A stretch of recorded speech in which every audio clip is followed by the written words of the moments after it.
Yeni bir videodan herkese tekrardan selamun aleyküm. Bugünkü videomuzda da yine gündemdeki gelişmeleri sizlere aktarmaya devam edeceğim. Kıymetli dostlar, bugünkü videomuza geçmeden önce beğeni ve yorumlarınızı eksik etmediğiniz için şimdiden çok teşekkür ederim diyorum ve bugünkü ilk konu başlığımızda hep birlikte bir Şırnak'a gideceğiz. Bugün sabah saatlerinde İçişleri Bakanımız Ali Yerlikaya'nın paylaşımıyla birlikte Şırnak'ta İHA'sından, SİHA'sından tutun atak helikopterleri, devamında jandarma komando ekipleri hep birlikte nedenle efsane bir operasyon yaptığına uzanacağız. PKK terör örgütü mensubu olduğu belirtilen ve paramotorlarla ülkemize giriş yapmaya çalışan teröristler insan hava araçlarımızla ilk tespit edildi. Daha sonrasında ise olaylar. İsterseniz detaylar bir karşımıza gelsin. Irak sınırından Türkiye tarafına doğru sınır ihlali yapan iki hava aracı Şırnak'ın Uludere ilçesi Düğündağ mevkiinde Kara Kuvvetleri Komutanlığı'na ait Akıncı TİHA'lar tarafından ilk olarak tespit edilmişti. Teröristler SİHA, jandarma İHA ve jandarma atak taarruz helikopterleriyle ateş altına alındı. Paramotor kullanarak eylem hazırlığı içerisinde olan 4 terörist etkisiz hale getirildi. Teröristlerin üzerinden 2 adet M16 piyade tüfeği, 2 adet M4 piyade tüfeği ve türlü el yapımı patlayıcı düzenekleri bulunmuştu. Şunu diyebilirim açık yüreklilikle. 7/24 mesela sınırlarımız insan hava araçlarımızla korunmakta. Yoksa paramotorun girdiğini çıktığını sınırımıza nereden bilecektik takipte olmasaydık? Akıncı dediğim gibi bir havalanıyor. 24, 25, siz deyin 30 saat. Allah'ım nazarlardan esirgesin. Yani belki de 3-4 vardiya değişimi oluyor Akıncı'yı kontrol eden ekipte. Fark etmişseniz PKK'lı unsurlara sadece silahlı insan hava araçlarımızla atış gerçekleşmemiş. Şimdi atış anlarını ben burada paylaşamıyorum. Niye? Paylaştığımız anda zaten kanalın şu an algoritması berbat. İyice kanalı kapatmaya kadar gidiyor. Mesela ben ilk izledim. Ulan dedim şunların hepsinin bir içinden geçseydiniz ya. Vursaydınız, indirseydiniz ya. Daha sonrasında fark etmişsinizdir. Helikopterle bölgeye jandarma ekipleri iniş gerçekleştiriyor. Sonrasında tabii ki birazcık dedim. Dedim büyük ihtimalle hani yılanın başını öğrenmek için size bu paramotoru kim veriyor? Nereden geldiniz? Nereye indiniz? Kaç gibi havalandınız? Bu tür bilgileri öğrenmek için jandarma ekiplerimiz teröristleri sağ yakalamak amacıyla bir operasyon düzenledi anladığım kadarıyla. Fakat onlar da karşılık verince terör örgütü mensuplarının sarı torbaya girmesi artık kaçınılmaz olmuştu. Sizden Allah razı olsun. Başarıyla görevlerini yerine getirmişler diyorum ve akabinde ikinci konu başlığımızda bir başka başarıyla görevini yerine getirenlere uzanacağız. Milli savunma sanayimizden çok önemli müjdeler var bugün. Kıymetli dostlar, hayırlı uğurlu olsun. Hatırlar mısınız, bir atmaca füzemiz vardı. Hatta fırkateynlerimize atmacalarımızı yerleştirmiştik. Artık Adalar Denizi'nde daha güçlüyüz diyorduk. Nokta atışı gemileri vuruyordu. Atmaca füzemizin kara versiyonu bugün büyük bir müjdeyle duyuruldu. Detaylar bir karşımıza gelsin. Daha sonrasında sizlerle bazı sürpriz bilgileri de paylaşacağım. Roketsan bir süredir atmaca gemisavar füzesi üzerinden Türk Kara Kuvvetleri Komutanlığı için Kara Atmaca karadan karaya seyir füzesinin geliştirme çalışmalarını sürdürmekteydi. Kara Atmaca gerçekleştirilen harp başlıksız test atışı sırasında rekor süre havada kalarak hedefini tam isabetle vurdu. Yaklaşık 250 kilogram ağırlığındaki bir harp başlığına ve görüntüleyici kızılötesi arayıcı başlığa sahip Kara Atmaca seyir füzesi agresif manevralar gerçekleştirerek santimetre hassasiyetle belirlenen hedefleri imha edebilecek. Menzili merak etmişsinizdir. 280 plus menzil.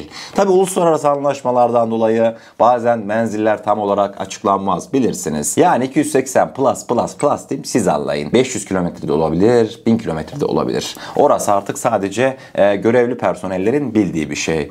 Şunu da belirtmek istiyorum. Şimdi diyebilirsiniz, yahu Kaan tamam işte güzel bir gelişme de biraz sanki olağanüstü sevindin diye. Kıymetli dostlar, bu dediğimiz füzeyi o savaş halindeki Ukrayna var ya, çok değil. Şimdi biraz Ukrayna sahadaki durumu değiştirdi gibi ama bundan şöyle bir 1,5-2 sene öncesine bir gidelim. Ukrayna bir tane gemisavar füzesiyle Moskova kruzörünü vurmuştu. Rusların bayrak kruzörüydü. Önemli bir gemiydi. Onu düşürmüştü, hatırlar mısınız? İşte onu Ukraynalılar Neptün gemisavar füzesiyle düşürmüştü. Aynı o da bizim bizim kara atmaca gibi karadan atılıyordu. Hatta Ukrayna-Rusya savaşı başlamasına şöyle 1-2 ay kala adamlar seri üretime geçirmişti Neptün füzesini. Onun ekmeğini yedi Ukraynalılar. Yani nedenli tehlikeli bir füze olduğunu siz düşünün. Bizim atmacamız Ukraynalıların Neptün'ünden kat be kat daha gelişmiş. Şu sesleri de duydum. Kaan motorunu da o zaman Ukraynalılardan aldık. Yok kıymetli dostlar, bunun motorunu biz kendimiz yaptık. Kale Arge yaptı. KTJ 3700 motoru kullanılmıştı. Ayrıca Kale Arge'mizin üretmiş olduğu 3 farklı motor, 3 farklı füzemizde kullanılaraktan büyük bir ilkede imza atmış olduk. Motorları merak etmişseniz hemen sıralayayım. Çakır füzesi KTJ 1750 motorunu kullanmaktaydı. Devamında Atmacamız, o da KTJ 3200 ile havalanmıştı. Atmaca'nın kara versiyonunda daha güçlü bir KTJ motor serisi tercih edilmişti. Mesela sadece konu belli ekranlarında görebileceğiniz bugün iki farklı görüntü olacak. Onlardan ilkini atmacamızla alakalı bir paylaşayım mı? Kıymetli dostlar, ben yine olağan bir şekilde hava radar uygulamalarını takip ederken vallahi bilmiyorum ama yani özellikle Tekirdağ, Çorlu civarlarında gezip dolaşan bir Atmaca isimli bir hava aracı görmüştüm. Yani tekrardan belirtiyorum, emin değilim. Atmaca o Atmaca bu Atmaca mıdır bilmiyorum ama en sonunda da görmüş olacağınız üzere radardaki haritasında şöyle denize doğru geldi. Son olarak da aklıma da şu geldi. Gerek Adalar Denizi bölgemizde, gerek Akdeniz'de, gerekse de Kıbrıs'ta her şezlonga bir tane atmaca füzesi. Ne demek olur? Nasıl olur? Düşünsenize bir. Yunanlılar da bu gelişmeleri büyük bir hayretle artık tırnak bırakmamışlardır ellerinde. Yemedik. Onu da belirtmek istedim diyorum ve devamında bugünkü 3. konu başlığımıza geldiğimizde sosyal medya haberlerimize gelmiş oluyoruz. Yine sizler için birbirinden önemli, birbirinden dikkat çekici gelişmeleri bir güzel yorumladım. İsterseniz detaylar bir karşımıza gelsin. Bugün sosyal medyada neler yaşandı hep birlikte öğrenelim. Bugünkü sosyal medya haberlerimizde hep birlikte bir Milli Muharip uçağımızın motoruna ilişkin TEİ'den gelen son açıklamaya uzanacağız. TEİ Genel Müdürümüz Mahmut Faruk Akşit son yapmış olduğu açıklamalarında dedi ki, Milli Muharip uçağın motoru hakkında detay veremiyoruz ama uzun süredir çalışıyoruz. Mümkün olduğu kadar hızlı olmaya çalışıyoruz. Bu büyüklükte, bu teknolojide motorlar, yani 5. nesil savaş uçağı motoru dünyada 10-15 yıldan önce çıkmıyor. Örnek olarak Eurofighter'ın motoru bizim çalıştığımız motordan çok daha küçük ve teknolojik olarak bunun kadar gelişmiş motor değil. 17 yılda yapıldı mesela. Devletimiz bizden çok daha kısa sürede istiyor. 1-2 yıl önce başlamışlardı. Hemen niye ortada bir şey yok diye akıllarına gelmesin, çalışıyoruz. Elimizden geldiği kadar hızlı olmaya çalışıyoruz. Çok şükür ekibimiz çok yetkin. Önceki motorlardan tecrübede kazandılar. Gerçekten çok zor teknik problemleri çok hızlı ve tekrar etmeden aşıyoruz diye Mahmut Faruk Akşit açıklamalarını sonlandırmıştı. Bileceğiniz üzere ülkemizde ne yazık ki orman yangınları sürmekteydi. Büyük bir çoğunluğu söndürüldü ama can, dost, kardeş Azerbaycan'dan destekte gecikmedi. Özellikle Cumhurbaşkanımız Erdoğan, Sayın İlham Aliyev'le dün bir telefon görüşmesi gerçekleştirmişti.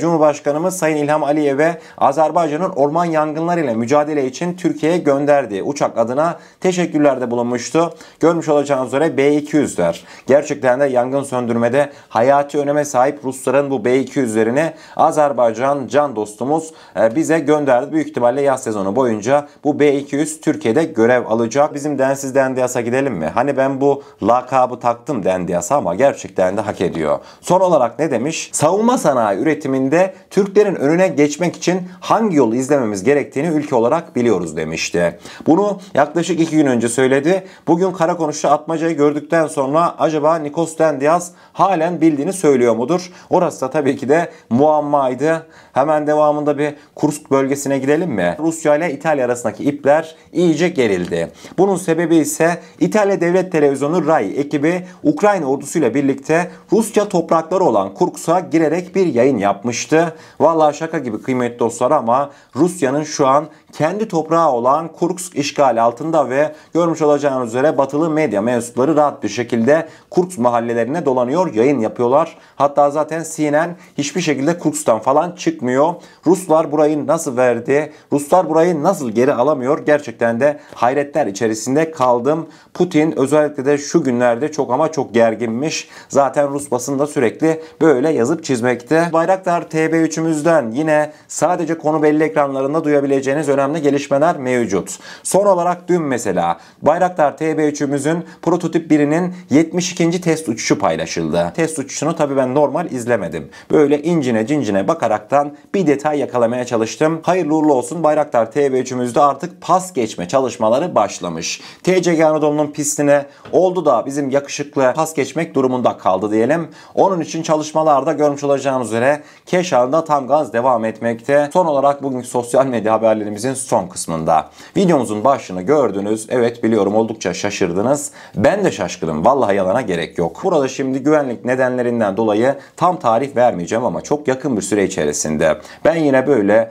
radar uygulamalarını takip ederken ekran görüntüsü burada. TB2 B814 kodlu, uçuş kodlu bu artık insansız hava aracı olduğunu tahmin ettiğimiz araç Bayraktar TB2'miz Dede Ağaç'ta bu şekilde görüntülendi. Biliyorum farkındayım. İlginç bir haberi sizlere aktardım. Yani Dede Ağaç'ta Bayraktar TB2 ne alaka değil mi? Kıymetli dostlar bunun iki tane varsayımı var. Ya bir teknik arıza var ki ben zannetmiyorum. Çünkü görmüş olacağınız üzere böyle kocaman TB2 yazmakta. O TB2 artık. Şimdi diyebilirsiniz oğlum Kaan madem TB2 Dede Ağaç'a girdi niye girdi? Büyük ihtimalle kıymetli dostlar tahminlerimi söyleyeyim. Yunanistan'da yangınlar vardı hatırlar mısınız? Hatta Orman Genel Müdürlüğümüzde bayağı bir destek çıkmıştı. 2 helikopter bir uçak falan göndermiştik hatırladınız değil mi? Büyük ihtimalle Bayraktar TB2 Yunanistan'daki yangını onların artık ricası üzerine mi neyse kontrol etmek üzere şöyle görüntü almak üzere şöyle bir Dede Ağaç civarına girdi çıktı. O anda da bu görüntüler karşımıza çıkmış oldu. En mantıklı açıklaması bu. Yoksa öbür türlüsü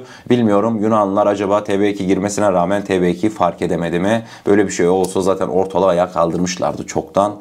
Büyük ihtimalle dediğim gibi yangın mevzusu. Türkiye ile Yunanistan arasında evet her gün atışırız, tutuşuruz, her gün birbirimizi yiyecek derecesine geliriz medyasal anlamda. Ama yani yangın söz konusu olduğunda, doğal afet söz konusu olduğunda Yunanistan'la Türkiye bakmayın iyi geçinirler. Bugünkü videomuzun da sonuna gelmiş oluyoruz. Eğer kanalımıza ilk defa gelmekteyseniz kanalımıza abone olarak bizlere destek olabilirsiniz. Videomuza gerçekten beğenmişseniz aşağıda bulunan beğen butonuna basarsanız bizleri oldukça mutlu edersiniz.